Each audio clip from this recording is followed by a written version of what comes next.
నిజామాబాద్ జిల్లా కేంద్రంలోని urban MLA camp కార్యాలయంలో అర్బన్ ఎమ్మెల్యే ధన్పాల్ సూర్యనారాయణ ఆధ్వర్యంలో సీఎం రిలీఫ్ ఫండ్ చెక్కుల పంపిణీ కార్యక్రమం నిర్వహించడం జరిగిందని ధన్పాల్ సూర్యనారాయణ తెలిపారు. ఈ సందర్భంగా సూర్యనారాయణ మాట్లాడుతూ నిరుపేద ప్రజలకు సీఎం రిలీఫ్ ఫండ్ చెక్కులను అందజేయడం జరిగిందని ధన్పాల్ పేర్కొన్నారు. తెలంగాణ రాష్ట్ర ప్రభుత్వం ఏర్పడిన తర్వాత సీఎం రిలీఫ్ ఫండ్ చెక్కుల పంపిణీ కార్యక్రమం నిర్వహించడం జరిగిందని ధన్పాల్ అన్నారు. రానున్న కాలంలో బీజేపీ ప్రభుత్వంలో మరిన్ని పథకాలను అమలు చేయడం జరుగుతుందని ధన్పాల్ సూర్యనారాయణ తెలిపారు. ఈ కార్యక్రమంలో భాగంగా BJP floor leaders Ravanthi Reddy, కార్పొరేటర్లు న్యాలం రాజు, వెల్డింగ్ నారాయణ తదితరులు పాల్గొన్నారు.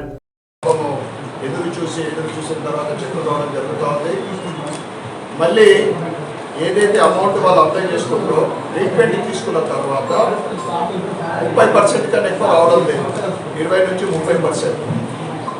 దీని పర్సెంటేజ్ని అమౌంట్ని పెంచాల్సిన అవసరం ఎంతైనా ఉంది.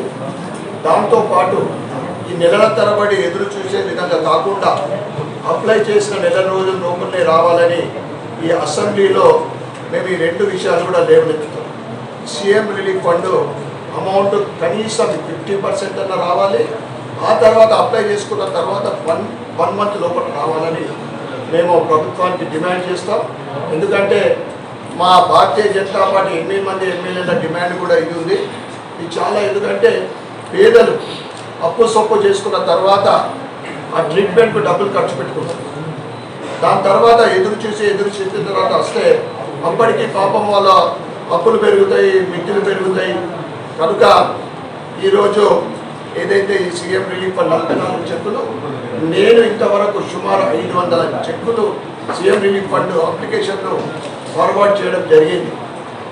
నా ఆఫీస్కి వచ్చిన తర్వాత ఇక్కడ ఎటువంటి డిలే లేకుండా 15-20 రోజుల లోపలనే మేము పంపిస్తాం. జమ అయిన తర్వాత కనీసం ఒక 50. ఈ ప్రభుత్వానికి మేము రిక్వెస్ట్ చేసి చెప్తాం, డిమాండ్ చేస్తాం. అప్లై చేసుకున్న వాళ్ళకు 50% అమౌంట్ తక్కువ కాకుండా ఆ పైన రావాలని, అప్లై చేసినాక 30 రోజులే రావాలని మేము ప్రభుత్వానికి అసెంబ్లీలో డిమాండ్ చేస్తామని తెలియజేస్తాం. భారత్ మాతా కీ జై.